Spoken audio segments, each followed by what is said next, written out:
안녕하세요. 주보에 보니까 교회 소식들이 이제 연말까지 참 많은 일들이 남아 있습니다. 또 말씀 시간을 또 많이 할애해 주시기 위해서 또 광고를 뒤로 이렇게 돌려주셨는데 감사드립니다.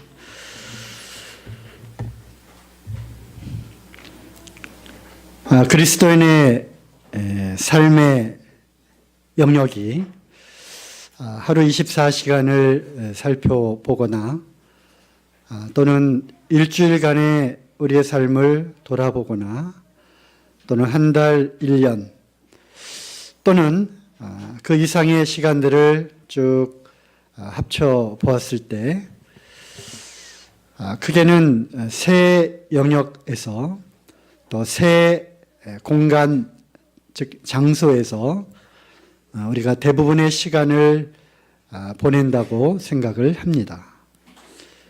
그 세 공간 또 세 영역이라 함은 첫째 가정, 집이 될 것이고요.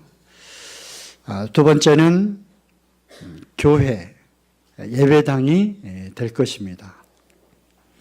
그리고 세 번째는 집을 떠나고 또 예배당을 떠난 그 나머지 영역들을 우리는 또 일터라고 또 이야기를 할 수 있습니다. 물론 어떤 직업을 갖고 또 종사하거나 또 돈을 벌기 위해서 무슨 활동을 하거나 또 그렇지 않다 할지라도 우리가 활동하는 또 생활하는 집을 떠나서 예배당을 떠나서 활동하는 모든 영역들을 우리는 일터라고 또 정의를 할 수가 있습니다.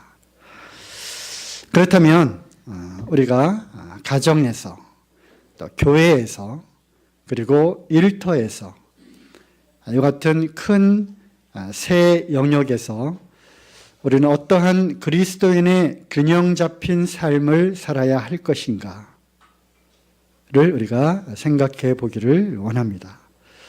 물론 그 외에 특별한 그런 활동하는 그런 영역들이 있을 수는 있겠습니다. 하지만 제가 말씀드린 이 세 영역이 우리의 주 활동 영역이라고 볼 수 있습니다. 그렇죠? 네. 물론 이 세 영역 가운데 어느 한쪽 부분에 더 많은 시간과 또 그 일들을 더 집중할 수도 있죠. 예를 들면 전업주부 같은 경우는 가정에서 집에서의 활동이 더 많을 것이고요. 오히려 일터에서보다는 집에서의 활동이 더 많을 겁니다. 또 일터가 아예 교회와 예배당이 일터가 되어 있는 또 전심으로 사역하는 분들도 계시죠. 그렇죠? 또 우리가 어떤 꼭 직업을 가져야만 그것이 일터가 아니라 예를 들면 어떤 여가 활동이나 스포츠 센터를 간다든지 또는 주민센터에서 무엇을 배우러 다닌다든지 또는 주기적으로 어떤 동창회 모임이나 또는 다른 사람들을 만난다든지 또는 어떤 봉사활동을 한다든지 이러한 모든 그 외의 삶의 영역을 우리는 일터라고 볼 수가 있습니다. 그렇죠? 그렇다면 우리는 가정과 교회와 일터 이 세 영역을 떠나서는 우리가 좀처럼 다른 활동을 하지 않는다고 볼 수도 있겠죠. 물론 예외가 있겠지만. 그래서 이제 이런 생각들을 해 보게 되면서 그렇다면 그리스도인의 이러한 균형 잡힌 삶을 우리가 어떻게 살아야 할 것인가? 가정에서, 교회에서, 일터에서. 그러면서 이런 생각을 하다 보니까 잠실교회의 목표가 무엇이고 비전이 무엇인가? 또 성도님들에게 어떠한 길로 우리가 가야 한다라고 하는 그 방향을 그동안 참 제대로 제시하지를 못했었습니다. 우리가 모여서 예배드리고 말씀 듣고 교제하고 그리고 또 가족들을 위해서 복음을 전하고 그것이 1년에 이제 두어 차례 또 이렇게 집회를 하게 되고, 그리고 그 외에 대해서는 들려지는 말씀과 교제 시간들을 통해서 우리가 교제하는, 이것이 물론 중요합니다만 어떤 그 방향과 목표가 그동안에 좀 구체적으로 있지 않았던가, 구체적으로 없었다고 생각을 합니다. 그래서 이제 우리 형제님들과 이제 여러 가지 의논을 이제 해야 되겠지만, 내년도부터는 잠실교회의 이 비전이라고 할까요? 어떤 목표를 가정에서, 그리고 교회에서, 그리고 일터에서 이런 균형 잡힌 삶을 우리가 그리스도인으로서 잘, 그리고 주님이 원하시는 그러한 삶을 살아가야 하는, 이러한 쪽으로 우리가 방향을 잡아야 되겠다, 이런 생각을 하게 되었습니다. 그래서 먼저는 가정입니다. 가정은 무엇보다도 가장 중요한 핵입니다. 핵. 그러니까 세포로 보면 그 핵이고요. 또 그것을 이제 우리가 세포라고 그러죠. 그 세포들이 모여서 뭐가 됩니까? 어떤 조직이 되고요. 조직이 모여서 기관이 되고, 기관이 모여서 몸을 이제 이루게 되는데, 그렇다면 몸이 건강하려면 세포 하나하나가 건강해야 되는 것이고, 이것이 결코 암세포가 들어오면 이제 몸이 망가지는 거죠. 그 세포 가운데서 가장 중요한 것은 바로 핵이라고 하는 것인데, 가정이야말로 가장 중요한 핵이 되는 것입니다. 이 성경의 이 말씀들을 보면 결국 창세 전에 아버지와 아들의 관계가 있었습니다. 그렇죠? 그리고 주님이 또 이 땅에 오셔서 그런 말씀하셨어요. 아버지와 나는 본래 하나였다. 그리고 그 옛날부터, 영원전부터 아버지와 아들의 그 긴밀한 그 관계 속에 있었던 그런 말씀을 하시잖아요. 아버지와 아들, 즉 부모와 자녀, 이 관계는 굉장히 중요한 것입니다. 그리고 이 생명의 법칙을 하나님이 제정하신 가운데, 생명의 법칙이 뭡니까? 아버지를 통해서 대를 이어서 생명이 연속되는, 아버지와 아들은 하나라고 하는 것입니다. 하나에서 출발한 것이죠. 그래서 이 가정은 무엇보다 중요하구나. 그리고 창세기에 말씀하신 대로 또 하나님이 아담을 창조하시고 혼자 독처하는 것이 옳지 좋지 못하니, 그리고 하와를 만드셨어요. 그리고 이 비밀이 크도다. 남자가 부모를 떠나 여자와 합하여 한 몸이 될지니, 한 몸, 하나가 되는 거죠. 이 자연 세계 가운데, 특별히 인생들 가운데 남녀가 결합하여 부부가 되고 한 가정을 이루는 이 놀라운 생명의 법칙, 그리고 인생 가운데 베풀어 놓은 이 원리, 이거는 정말 중요하다는 것이죠. 물론 그 가운데는 하나님께서 예수 그리스도와 예수 그리스도를 통해서 얻을 그 신부, 아내, 그리고 그리스도와 교회가 연합되어 이제 완전한 하나가 되는 이 모형을 여기다가 감춰 놓으신 것이죠. 에베소 말씀에서도 남편과 아내의 이 관계를 말씀하면서 이 비밀이 크도다. 내가 그리스도와 교회에 대해서 말한다고 말씀을 하셨습니다. 그러므로 우리가 가정이라고 하는 것은 정말 하나님이 가장 원하시는 인간 세상 가운데에서 하나님의 법칙을 이루어내는, 또 그 이후에 세포에서 점점점 조직으로 또 어떤 기관으로 몸을 이루는데 있어서 이 가정은 바로 아주 중요한 핵이 된다고 하는 것이죠. 물론 가정에는 어르신들이 계시죠. 할아버지 할머니가 계시고, 우리는 그 백발 앞에서, 어른 청년들은 백발 앞에서 일어나야 할 것을 성경에 말씀하십니다. 일어나세요. 그죠? 백발 앞에서 일어나라고 이렇게 말씀하셨죠. 우리 김기훈 형제님 벌떡 일어나셨는데 감사합니다. 그러므로 이 가족을 이뤄 나가는 가운데 먼저는 노인들에게 우리는 존경심을 표해야 되는 것이고, 그리고 부부의 관계 속에서 아까 말씀드린 대로 아내는 남편을 복종하고 순종해야 할 것을, 그 남편은 아내들을 그리스도께서 교회를 위하여 몸을 들여 사랑하신 것처럼 아내를 사랑하라고 말씀하죠. 그것이 가장 키가 되는 것이죠. 그리고 이제 자녀들은 부모들에게 어떻게 하라고요? 순종하라. 주 안에서 순종하라. 이것이 마땅하니라. 이것이 10계명 중에서 10계명 중에서 가장 첫 계명이 뭐죠? 나 외에 다른 신을 섬기지 말라. 두 번째가 뭐죠? 우상을 만들지 말라. 이게 쭉 나오잖아요. 그래서 부모에게 순종하라고 하는, 그러니까 다른 계명에는 그걸 끝이에요. 그 약속이 그 다음에 없어요. 하지만 부모를 순종하면 내가 땅에서 잘되고 장수하리라고 하는 약속이 있는 첫 번째 계명이 바로 부모에게 순종하라는 것입니다. 그러니까 우리는 자녀들에게 순종할 것을 가르쳐야 합니다. 그리고 마땅히 자녀들은, 물론 장성한 자녀들 포함해서죠, 부모님들에게 순종해야 하는 것입니다. 여기서 마치 우리가 하나님을 사랑하고 하나님을 순종해야 되는데, 눈에 보이는 형제를 사랑하지 않고서 어찌 눈에 보이지 않는 하나님을 사랑할 수 있다고 하겠느냐? 바로 그거와 같은 거예요. 눈에 보이는 부모님께 순종하지 않고서 어찌 눈에 보이지 않는 하나님, 이 하나님의 말씀을 순종할 수 있느냐? 결코 그럴 수 없다는 것입니다. 순종은 연습이고 훈련입니다. 그래서 자녀들은 마땅히입니다.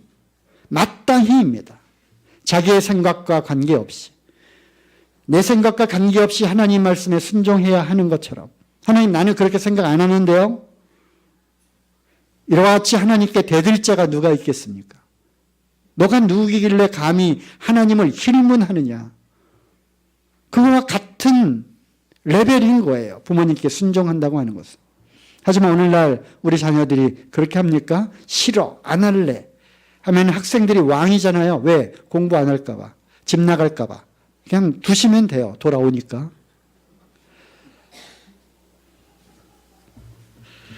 네, 웃음소리가. 자, 디모데후서 2장 2절을 읽겠습니다.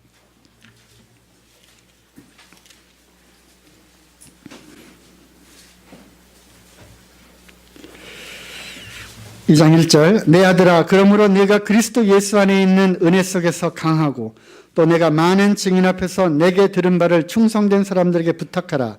저희가 또 다른 사람들을 가르칠 수 있으리라. 네, 대를 이어서 그 말씀이 가르쳐지고 하나님의 진리가 계속 이어져 나가기 위해서는 충성된 사람들이 필요한 것입니다. 이것이 어디에서 길러지고 키워지겠습니까? 바로 가정에서입니다. 가정교육이 그만큼 중요하다고 하는 것입니다. 특히 오늘날 이 시대는 참 우리 아이들을 성정적으로 키우기가 참 어려운 그런 시대에 살고 있습니다. 우리 학생들은 지금 어디에 노출이 되어 있느냐?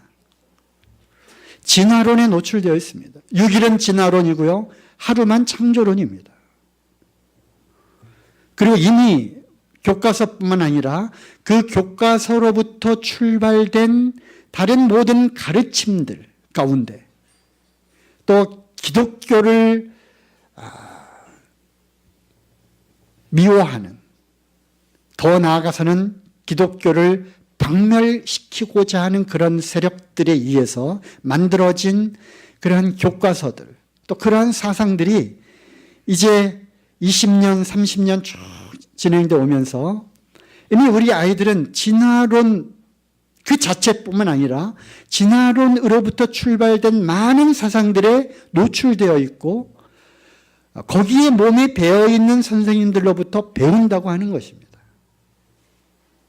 나중에 이제 기회가 되면 오늘날 얼마나 이것이 심각한 문제인지, 그리고 많은 우리 학생들, 청년들이 교회를 나오지 않고 왜 교회를 떠나는가, 그 뿌리 가운데는 바로 이 진화론 사상이 뿌리 깊게 자리 잡고 있기 때문에 그런 것입니다.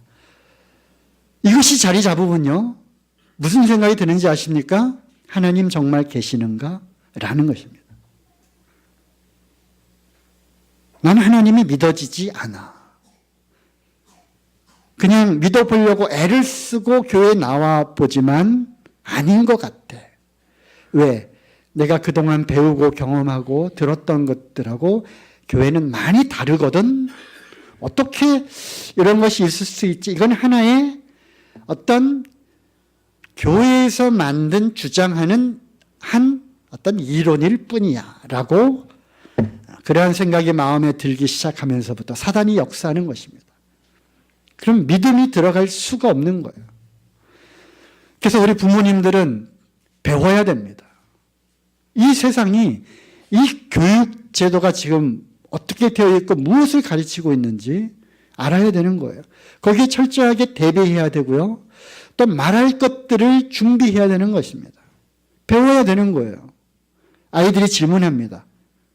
거기에 현명하게, 아주 지혜롭게, 성경적으로 잘 답변하지 못하면 아이들은 그렇지 아이들 센스가 빨라요. 어른들 머리 꼭대기에 있거든요. 그리고 무시하기 시작합니다.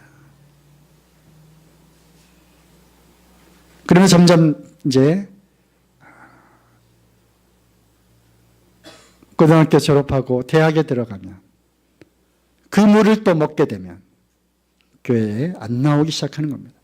특히 이제 형제들 같은 경우는 군대 가면 멀리 이제 멀어지게 되는 것이죠.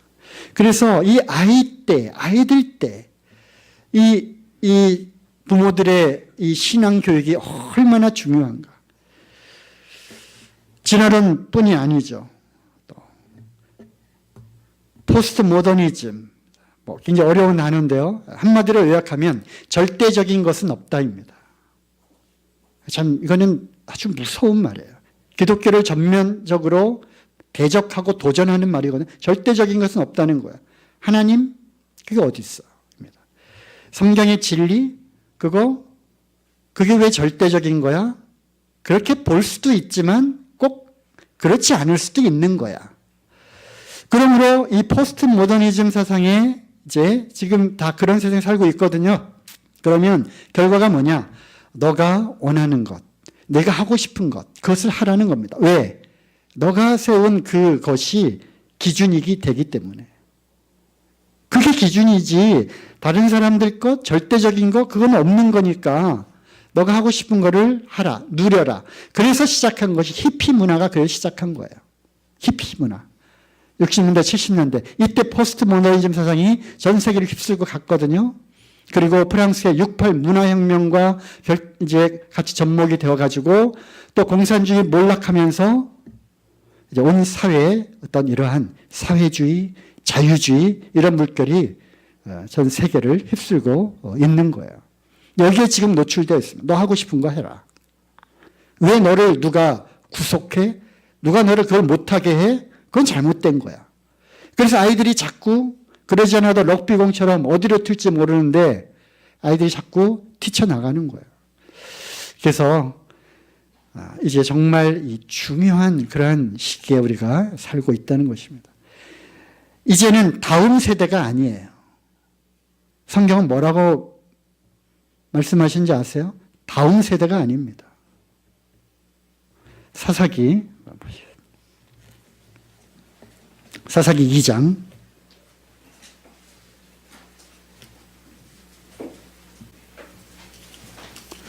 사사기는 이제 여호수아가 죽고 난 다음에 모세도 죽기 전에 다음 세대를 위해서 다 이렇게 또 유언을 했어요. 여호수아도 이제 다 유언을 했죠.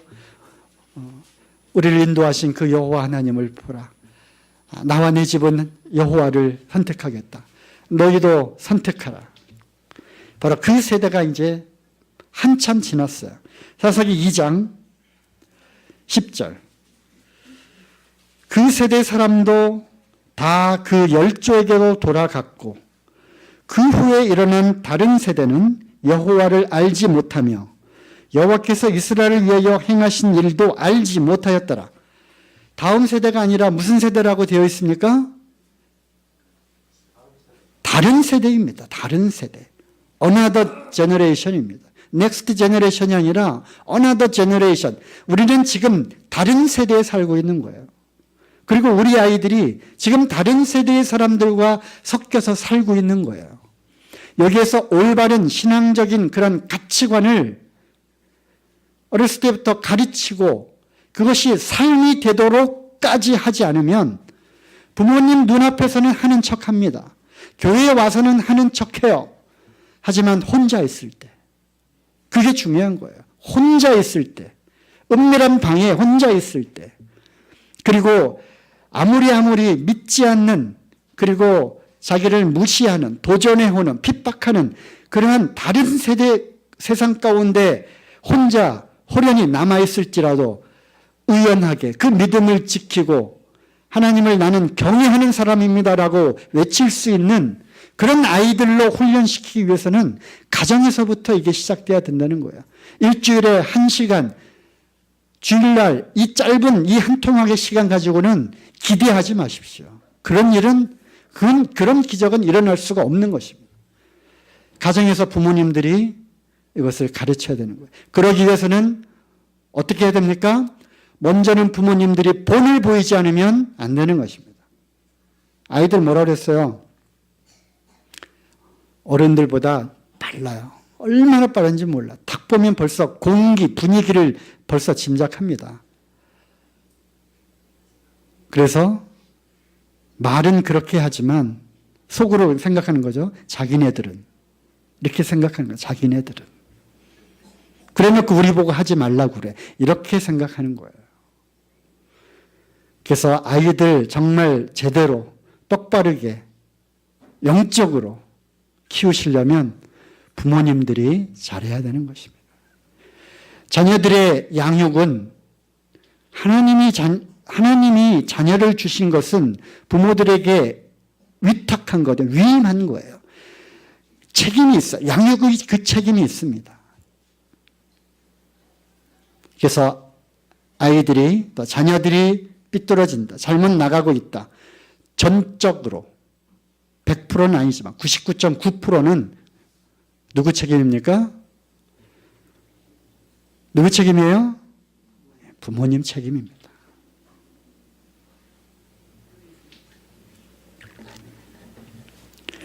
잠언 22장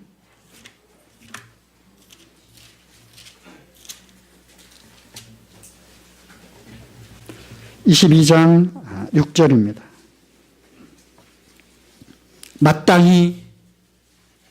마땅히입니다. 이거는 마땅한 것입니다. 당연한 것입니다. 영어로 must입니다. should do. 마땅히 의무적으로 당연하게 해야 되는 일이 있습니다. 아이에게 행할 길을 가르치는 것. 이걸 누가 가르칩니까? 교회에서요? 교회에서는 한계가 있는 거예요. 부모님들은 가정에서 마땅히 아이들에게 행할 길을 가르쳐야 하는 것입니다. 그리하면 늙어도 그것을 떠나지 아니하리라. 남습니다. 마음속에. 때로는 이제 청년의 때 방황하게 될지라도. 그래서 부모의 신앙에서 정말 자기의 신앙으로 자기 것이 되기까지 갈등이 많을 거야. 사춘기 때 갈등이 있고 청년에 또 갈등이 있습니다.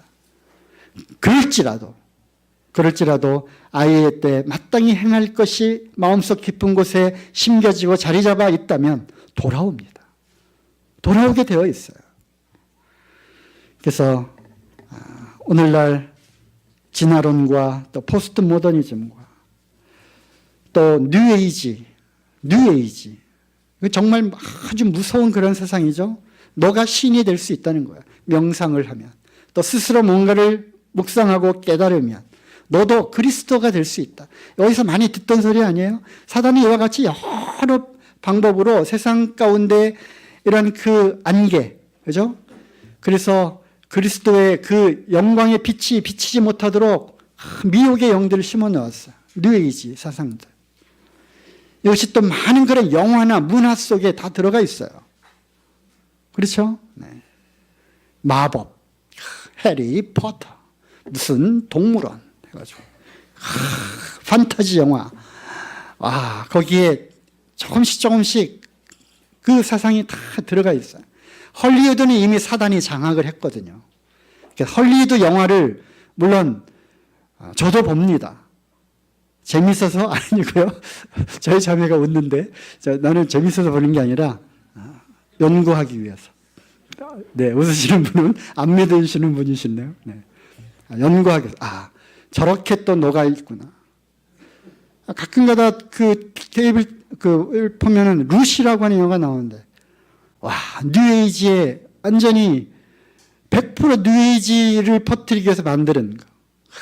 외계인이 와가지고 고등 지식을 가진 어떤 외계인이 와서 침팬지를 다 진화시키고 DNA를 조작해서 오늘날 사람이 돼가지고 이런 거요. 한번 거기에 빠지면 이 악한 것들은 만지지도 말고 보지도 말고 아예 맛보지도 말라라고 말씀하셨잖아요. 그걸 맛보면 들어가는 거예요. 제가 중학교 때 이걸 맛봤어요. 이거 빼내기가 얼마나 힘들었는지 아세요? 인간이 사람이 어디서 시작되었는가? 어디서부터 왔는가? 여러 설이 있지만 그 중에 하나 외계인 왕래설이 있었어요. 옛날에. 그런 영화들이 지금 얼마나 많은지만 이게 다 뉴에이지 영화들이에요. 사단이 거기에 다 심겨 놓은 거예요. 의도적으로. 헐리우드를 장악을 했습니다. 아이돌 문화 가운데. 그 아이돌. 부모님들도 좀 배우셔야 돼요. 아이돌 그 뮤직비디오를 보면요. 거기 사단 숭배하는 그런 심볼과 그런 것들이 얼마나 많은지 몰라요. 제가 보내드렸는데 봤는지 모르겠어. 청년회에도 올리고 우리 학생들도 이거 좀 보내주라고. BTS 방탄소년단 그 뮤직비디오를 보면은 루시퍼 날개 달린 검은 날개 달린 그 신상 앞에 그 루시퍼를 상징하는 거거든. 거기다가 입을 맞춰요. 내 영혼을 당신에게 드립니다. 그리고 방탄소년단이 일시에 쫙 떴어요. 그럴 수가 없거든요. 옛날 싸이가 뜬 것처럼 무명의 그 한국 가수가 전 세계적으로 폭발적으로 떴잖아요. 거기에는 그러한 세력들이 그러한 사상을 퍼뜨리기 위해서 그렇게 키워주는 거예요. 아이들이 거기에 현혹되어 있는 거죠. 점점점 거기에 젖어들면 하나님의 말씀으로부터 멀어질 수밖에 없는 거예요. 이게 영적인 싸움이라니까요. 또 성적인 타락과 방종은 어떻습니까? 사단이 이제 진화론을 통해서 100년이 넘도록 성공했거든요.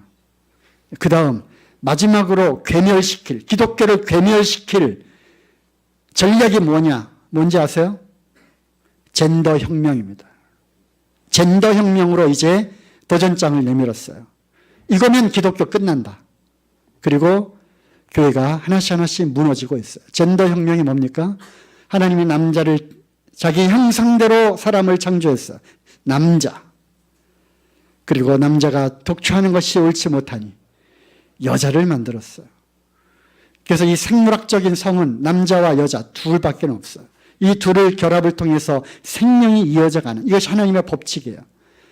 그런데 이들이 젠더라고 하는 약 50가지의 세운 성을 만들었어요. 그리고 자기가 성을 선택하도록 그렇게 또 하자는 거예요. 나 오늘은 좀 기분이 꿀꿀해서 좀 센티멘탈해. 내가 40%는 남자고 60%는 여자를 할 거야. 그날은 그 사람이 여자예요. 이건 뭐 감이 안 잡히시죠? 뭐 성전환수술 뭐 이런 건 다 아시죠? 바이섹슈얼. 남자가 남자, 남자가 여자. 또 여자가 여자, 여자가 남자. 양성애. 뭐 보헤미안 그 나오잖아요. 뭐 퀸. 그 반 꼭 봐야 된다. 뭐 이런 뭐 카톡이 와요. 와, 7080. 어떤 사람든지를 보면 그런 영화는 볼 수가 없는 거죠. 그러한 어떤 영화나 또 어떤 우상들을 통해서 봐라, 뭐 이거 괜찮지 않냐? 홍석천이 또 그 커밍아웃하고 나온 이후로 이제 뭐 아예 노골적으로 이런 동성애 관련된 TV나 드라마나 영화들이 얼마나 많이 나오고 있어요. 그래서 젠더 혁명을 통해서 이제 페미니즘으로 들어갔어요. 여성 우월. 그 이면에는 여성 해방이에요. 왜 꼭 결혼해야 돼? 우리가 남자의 노예야? 나는 내 삶을 살고 싶어. 결혼을 안 합니다. 가정이 형성되지 않아요. 자녀를 낳지 않습니다. 가정 해체, 그 다음에 교회 해체. 이것이 궁극적인 목표예요. 오늘 뭐 이 이야기를 하는 건 아니죠. 어쨌든 그럼 여기서 이제 끝내고요. 그래서 가정에서 부모님들의 이 교육, 이거 정말 중요합니다. 그래서 앞으로 이제 교회는 이러한 일들을 잘 할 수 있도록, 부모님들이 이러한 역할을 잘 할 수 있도록, 또 우리 아이들이 이 다른 세대에 섞여 사는 우리의 다음 세대들이 어떻게 이것을 능동적으로 극복하고 이겨낼 것인지, 교회는 이것을 이제 계몽하고 방법을 또 같이 고민하고 이렇게 하는 일들을 이제 해 나가야 될 것입니다. 두 번째 우리의 삶의 영역은 어디라고 했습니까? 교회입니다. 교회.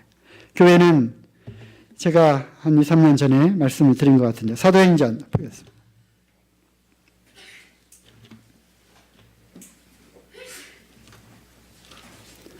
사도행전 2장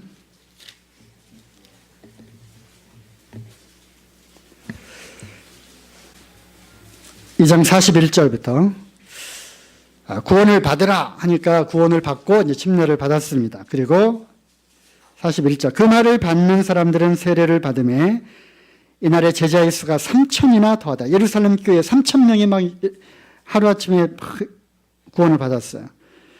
사람마다 두려워하는데 사도들로 인하여 기사와 표적이 많이 나타나니 믿는 사람들이 다 42절, 네, 저희가 사도의 가르침을 받아 교회로 모였습니다. 첫째, 가르침이 있어야 되고요. 둘째, 서로 교제하며 교제가 있어야 되고요. 떡을 떼며, 이거는 예배를 또 의미하는 겁니다. 만찬을 통한 예배가 있었고요. 또 기도를 했습니다. 여기에 전혀 힘을 썼어요. 사람을 두려워하는데 사도들로 인하여 기사와 표적이 많이 나타나니 믿는 사람이 다 함께 있어. 교회라고 하는 뜻 자체가 모이는 겁니다. 혼자 떨어져 있으면서 나는 교회다. 성경 어느 곳에서 그런 말씀이 없어요. 너희는 하나님의 성전이다. 너희가 복수로 되어 있어요. 옛날 킹제임스 성경 그 고고체로 되어 있는 you라고 하는 단어는 단수 형태의 you와 복수 형태의 you가 구분되어 있어요. 그거 다 아시죠? YE라고 하는 E. 그래서 너희, 이 복수, 너희가 성전이라는 거예요. 교회가 성전입니다. 나 구원받았으니 이제 됐다. 그런 사람들 많죠? 난 너무 편하다. 말씀을 너무 많이 깨달아서 너무 좋다. 교회 갈 필요 없어. 교회의 영적 수준은 내가 깨닫는 것보다 너무 떨어져 있어. 이것도 깨닫지 못해. 그런 어떤 교만 가운데 하나님은 왜 교회로 모이게 하셨는가? 교회를 통해서 무엇을 하기를 원하시는가? 또 나는 물론 영적으로 장성한 아이들도 있고 장성한 자도 있고 교회에서 내가 어떻게 섬겨야 할 것인가를 또 하시도록 양무리 가운데 속해 있기를 원하셨어요. 같이 부딪히며 거기서 해야 될, 섬겨야 될 많은 일들 있잖아요. 믿는 사람이 다 함께 있어. 모든 물건을 서로 통용했어요. 네. 서로 돌봤어요. 섬겼어요. 또 재산과 소유를 팔아 각 사람의 필요를 따라 나눠주고, 물론 이제 오늘날은 또 이제 많이 이런 것들이 달라졌죠. 그럼에도 불구하고 많이 소득을 얻은 자와 적게 소득을 얻은 자가 같이 유효하여 평균케 하는 또 이런 하나님의 그 방법을 통해서 또 섬김을 또 배우는 거예요. 헌신을 배우는 거죠. 날마다 마음을 같이 하는 겁니다. 성전에 모이기를 힘쓰고 계속 하나로 모였다고 말씀하세요. 집에서 떡을 떼며 기쁨과 순전한 마음으로 음식을 먹고, 가정이죠. 가정에서 하나님을 찬미하며 또 온 백성에게 칭송을 받으니 주께서 구원받는 사람을 날마다 더하게 하시니라. 우리가 복음 집회 몇 번 하고 전도 초청하고 또 금식하며 기도 릴레이하고 효과가 물론 그것마저도 안 하면 안 되기 때문에 이렇게 했지만 이러한 교회가 정말 이러한 교회를 통해서 우리가 볼 수 있는 그 하나님 나라, 이것이 초대교회의 이러한 모습으로 회복이 될 때 날마다 구원받는 역사를 일으키실 겁니다. 우리가 생각지도 않은 그러한 구도자들이 발걸음을 옮길 거고요. 어떻게 오셨어요? 글쎄 뭐 이렇게 하다 보니까 어떤 모임 뉴스인가 뭐 이렇게 보니까 가까운 곳에도 또 이런 유형의 모임이 교회가 있는 것 같아서 뭐 어떤가 뭐 찾아왔어요. 라고 오는 사람들이 생긴다는 겁니다. 주님은 그렇게 보내주셔요. 또 한번 너 뭐 교회 갈래? 먼 친척 조카한테 얘기했더니 그럴까요? 그러지 않아도 교회 좀 나가려고 찾고 있었는데 한번 가보죠. 이렇게 순순히 그런 일들이 있을 수 있다는 겁니다. 우리가 억지로 하는 게 아니에요. 그래서 이 교회를 통해서 온전히 하나님의 나라를 우리가 이룰 때, 그래서 이제 교회를 통한 우리의 목표와 비전은 뭐냐? 잠실교회를 통해서 하나님 나라를 보게 하라. 그리고 하나님 나라를 누리는 것입니다. 이것이 우리의 또 하나의 목표가 또 우리가 또 계속 이루어 나가야 할 우리의 비전이 되는 것입니다. 교회에서 서로 사랑하며 섬기며 헌신하며 여기 오니까 여기가 진짜 교회구나. 여기 오니까 성도님들 하나하나가 다 예수님처럼 보여. 이렇게 되어야 교회가 부흥할 겁니다. 다음에 세 번째는 무엇입니까?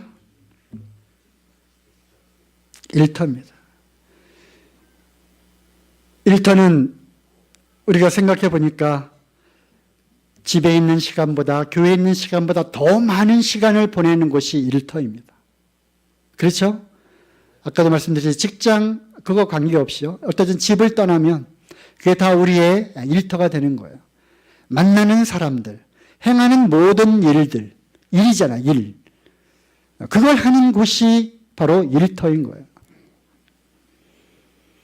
그래서 일터는 뭐냐? 전에 한번 수요일 날 제가 말씀을 드렸어요. 우리는 모두 누구다? 일터 선교사다.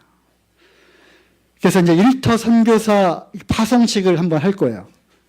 파송식. 학교에서, 직장에서, 주민센터에서, 수영장에서. 거기가 나의 일터예요. 하나님께서 나를 찍어서 거기에 보내셨기 때문에.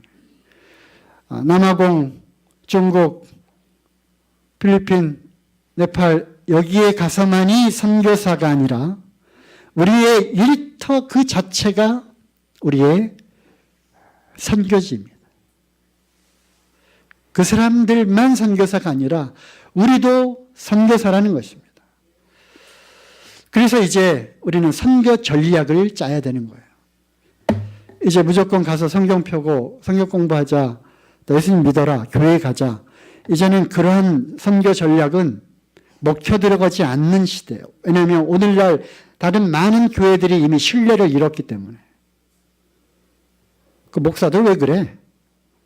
그 뭐 2천억짜리 뭐 빌딩 져놓고 세습하고 교회에 온통 비리란 비리는 다 주워서 들어서 알고 있잖아요. 그죠? 그렇게 했기 때문에 하나님의 이름이 모독을 받는 거죠. 그들로 인해서.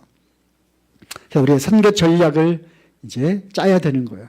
이것을 우리가 하나씩 이제 시작이니까 이제 배울 거예요. 나는 선교사다. 그러면 나의 일터에 다 다르잖아요. 일터가 달라요. 많은 사람들이 일터에서 일을 했어요. 요셉도 일터에서 일했습니다. 그죠? 요셉이 일을 했어요. 어디에서? 보디발의 집에서 시무를 받잖아요. 그런 집사라고 하는 그러한 일이 맡겨졌고 거기에서 아주 충성스럽게 일을 했어요. 요셉을 통해서 주인이 본 거예요. 무엇을 봤어요? 거기 이렇게 간증을 하잖아요. 주인이 하나님께서 요셉과 함께 하심을 보고 하나님 요셉을 형통케 하셨으므로, 물론 그가 이제 또 모함을 받고 감옥에 갔습니다. 감옥에 가서도 죄수로만 이렇게 있었던 것이 아니라 거기가 또 하나의 일터로 하나님이 보내셨어요. 거기서 또 뭘 했습니까? 거기서 또 일을 보게 했잖아요. 그죠? 돌보는 그런 일을 맡겼어. 감옥의 그 높은 감옥의 그 뭐라 그래요? 취입 가드, 간수장이 일을 맡겼잖아요. 거기서 충성스럽게도 일을 했어요. 그런 가운데 하나님이 또 기회를 주셔서 꿈을 또 해석하게 하고 그래서 풀려 나왔잖아요. 그래서 바로 앞에 섰어요. 한 구절만 찾아볼까요? 창세기 41장 창세기 41장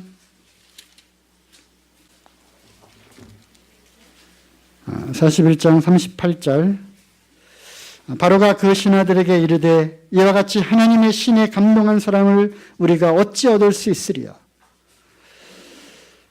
요셉이 비록 그 꿈을 해석하고 마쳤기 때문에 이런 이야기를 한 것이 아니라 그의 삶을 본 거죠. 그의 일터에서의 삶을 본 거예요.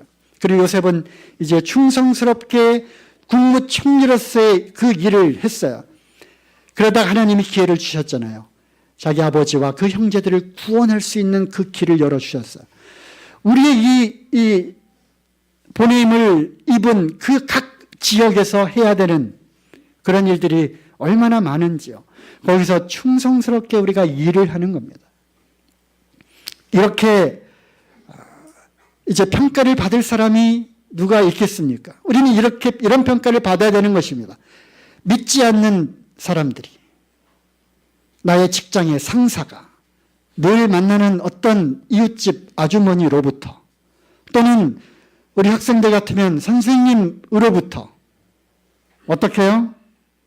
이와 같이 하나님의 영, 성령으로 충만하게 감동된 사람을 내가 본 일이 없다. 이 사람이 진짜 그리스도인이다. 늘 하나님을 경외하고 늘 기도하면서 문제를 해결하고 어떠한 어려움에도 참 기쁨과 즐거움으로 선교사의 그러한 사명을 해나가는, 술도 안 마시고 또 도무지 우리랑 같이 함께 어울릴 수 없을 줄 알았는데, 처음에는 그렇게 알았지만 나중에 보니까 이 사람이 진국이다. 니들은 내 앞에서 그냥 아부만 하고 하는 척만 했지 이 사람이 보니까 진국이야, 진짜야 라고 하는 이런 평가를 받아야 그 일터에서 성공한 거예요. 그래서 그를 통해서 하나님이 놀라운 일들을 하는 겁니다. 우리가 많은 시간과 열정을 어디에 쏟고 있어요? 바로 일터에 쏟고 있는 거예요. 다니엘도 그랬잖아요. 다니엘도 자기의 그 일에 충실했어. 포로로 잡혀갔잖아요. 자기 친구들과 함께. 그러면서 왕의 그 진미를 먹기를 거절했어. 그리고 또 바벨론의 많은 그런 학문과 그를 익혔잖아요. 그런 일들에 충실했어요. 그렇지만 그 신앙의 그 절개를 지켰잖아요. 금신상에 절하지 않으면 죽이겠다. 죽어도 나는 그 금신상에 절하지 않겠습니다. 나는 죽어도 회사 창립했다고 돼지 머리 놓고 10,000원짜리 거기다 꼽아놓고 그 사진에 다 절해. 난 죽어도 거기에, 죽으면 죽었지 거기에 절하지 않습니다. 대신에 나는 하나님께 정말 간절히 이 회사를 위해서 기도하겠습니다. 그런 얘기를 왜 못하는 거예요? 두려움이 있는 거죠. 혹시 나 때문에 또 뭐가 사고가 나고 잘못되면 그 손가락질 받을까 봐. 그런 거예요. 하나님이 도우시는 거예요. 비록 그리 아니하실지라도 그 불 가운데서 건지지 않으실지라도 나는 결코 하나님만 섬기겠습니다. 다니엘의 친구들의 고백이었잖아요. 또 다니엘은 매일 하루에 3번씩 창문을 열어놓고 방에서 예루살렘을 향해서 기도했어요. 막 사람들이 찾으러 다니잖아요. 유대인들을 타겟으로 놓고 하는데 얼마나 노출이 되었고 잘 보이겠어요. 그럼에도 불구하고 다니엘은 오히려 창문을 열어놨어요. 열어놓고 기도했어요. 나는 하나님께 기도한다. 잡혔어요. 사자굴에 던져라. 왕이 그 도장을 찍은 그 명령이기 때문에 아무도 바꿀 수 없잖아요. 왕도 너무 슬퍼했어요. 다니엘아, 다니엘아. 나도 너를 참아 죽이고 싶지 않지만 내가 이미 내린 명령을 돌이킬 수 없구나. 사자굴 밖에서 왕이 밤새도록 지켰어요. 그리고 새벽에 왕이 이제 왔잖아요. 다니엘아, 다니엘아, 죽었니, 살았니?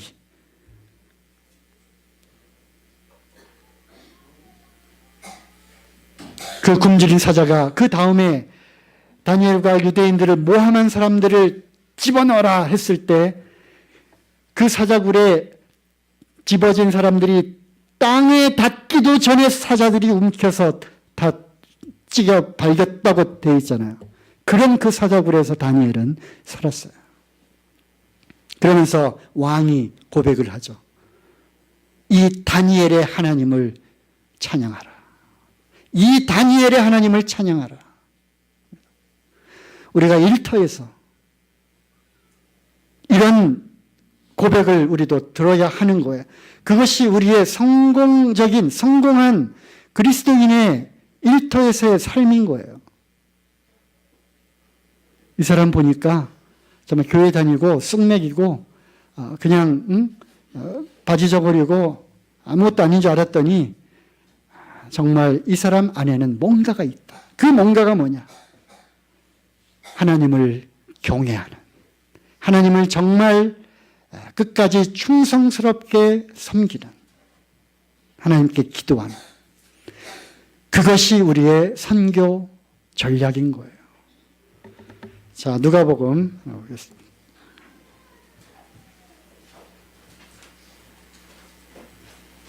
누가복음 10장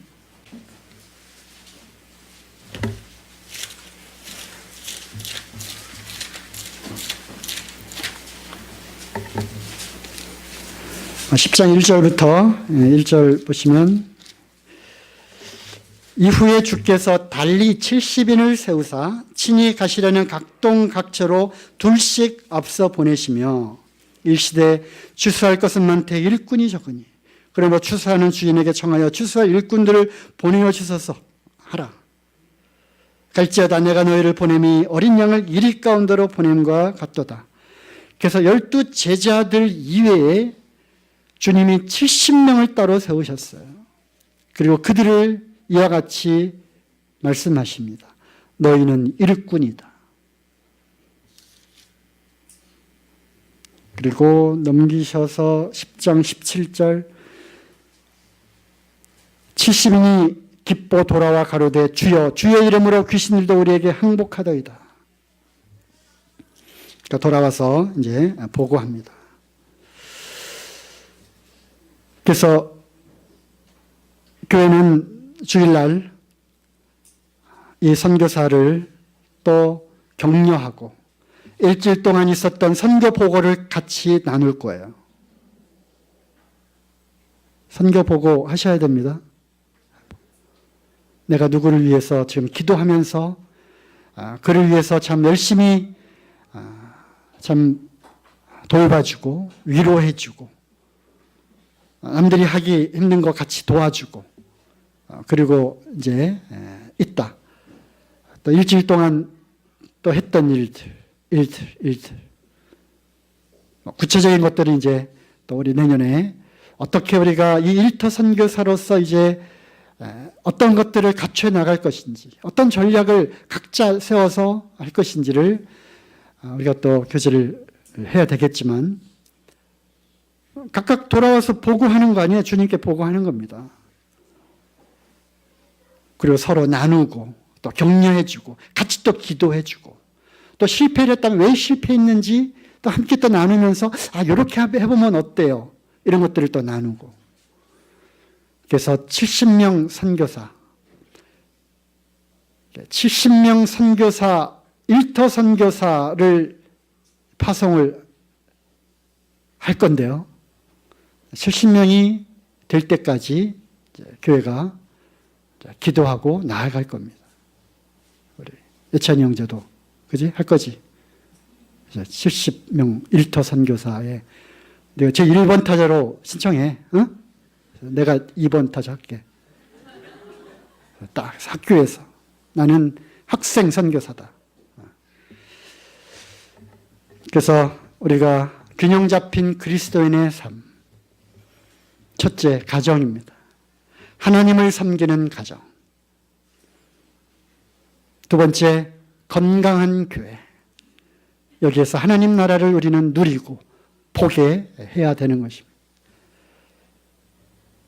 진리의 기둥과 터, 하나님의 집인 이 교회에서의 우리의 이제 여러 가지 영적인 활동들. 세 번째가 뭡니까? 일터로 보내심을 받은 선교사, 보내심을 받은 일터 선교사. 이 세 가지 참 균형 잡힌 그리스도인의 삶을 앞으로 우리가 이제 어떻게 할 것인가. 그러니까 내년도부터 잠실교회의 어떤 비전이자 목표자, 우리가 함께 공동으로 나아가야 할 방향입니다. 이를 위해서 기도하시고 각자 어떻게 그러면 여기에 발맞춰서 해 나갈 것인가를 생각해 보시면 좋겠습니다.